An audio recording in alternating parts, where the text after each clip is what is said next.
नमस्कार, मी पंजाब डक आणि 17 तारखेपर्यंत राज्यात पूर्व विदर्भ, पश्चिम विदर्भ, दक्षिण महाराष्ट्र, उत्तर महाराष्ट्र, कोकणपट्टी, खानदेश, मराठवाडा सगळीकडे दररोज एक दिवस एक भाग झोडपीत राहणार आहे.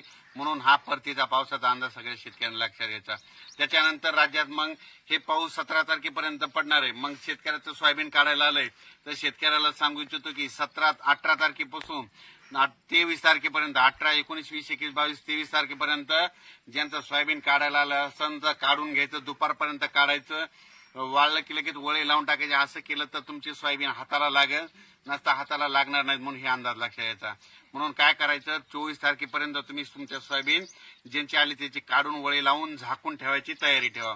त्याच्यानंतर मग राज्यात परत कधी पाऊस येणार आहे तर राज्यात परत सांगू इच्छितो की 24 सप्टेंबर, 25, 26, 27 आणि 28 सप्टेंबर दरम्यान परत राज्यात आता जसा मुसळधार पाऊस पडायला आहे तसा पाऊस पडणार आहे. म्हणून हा अंदाज लक्षात द्यायचा.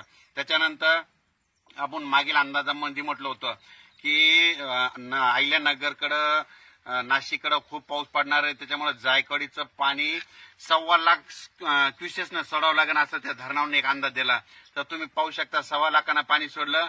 आणि परत या नदीकाठच्या जायकवाडी धरणाच्या, गोदावरी नदीच्या शेतकऱ्याला सांगू इच्छितो की तुम्ही काय करा, जरा ह्या 2-3 दिवस आपल्या जनावरांची काळजी घ्या. कारण की आज देखील म्हणजे जायकवाडी धरण त्याच्या कॅचमेंट एरियामध्ये आज देखील काही ठिकाणी मुसळधार, कुठं अतिमुसळधार पाऊस पडणार आहे.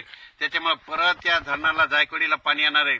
मग 2 लाख क्युसेसनं जर पाणी सुटलं तर तुमच्या गावांना बऱ्याच ठिकाणी पाणी येईल. म्हणून हे सगळ्यांनी हे लक्षात घ्यायचं. कारण की तुम्हाला सांगतो की आज रात्रीला, मध्यरात्रीला पाऊस पडणारच आहे. त्याच्यामुळे जायकवाडीचं पाणी आता 1.25 लाखांना सुटलंय.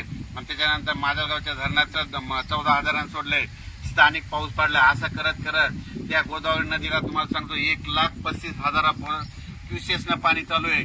आणि तुम्हाला सांगतो ह्या नदीची पातळी किती आहे, 1.5 लाखाच्या वर गेलं की गावांना पाणी द्यायला सुरुवात होते. म्हणून म्हणतो आता हे 1.5 लाखाच्या वर कधी बी तळ्याचं पाणी सोडू शकतात. म्हणून तुमचे जनावर, तुमच्या पाईपलाईन, तुमच्या मोटर ह्या काढून ठेवा. कारण की शेतकऱ्याला ह्या गोष्टी कोणी तुम्हाला सतर्क करत नाहीत. म्हणून एक शेतकरी नात्यानं तळमळीनं तुम्हाला सांगत आहे. त्याच्यानंतर राज्यात सांगायचं झालं तर पाऊस कसा पडणार आहे. राज्यात सांगायचं झालं तर नांदेड जिल्हा, लातूर जिल्हा, बीड जिल्हा, परभणी जिल्हा, धाराशिव जिल्हा, हिंगोली, धाराशिव जिल्हा, सांगली, सातारा, सोलापूर, कोल्हापूर, कुडा, कोकणपट्टी पूर्ण. त्याच्यानंतर अहिल्यानगर, पुणे 2, बीड, जालना, संभाजीनगर, बुलढाणा, अकोला, अमरावती, वर्धा, नागपूर, भंडारा, गोंदिया, चंद्रपूर. त्याच्यानंतर इकडे उत्तर महाराष्ट्राकडे आजपासून म्हणजे नंदुरबार जिल्हा, धुळे जिल्हा, नाशिक जिल्हा, जळगाव जिल्हा, इगतपुरी, मुंबईला देखील मुसळधार, अतिमुसळधार पाऊस पडणार आहे. म्हणून मुंबईच्या जनतेने लक्षात घ्यायचं.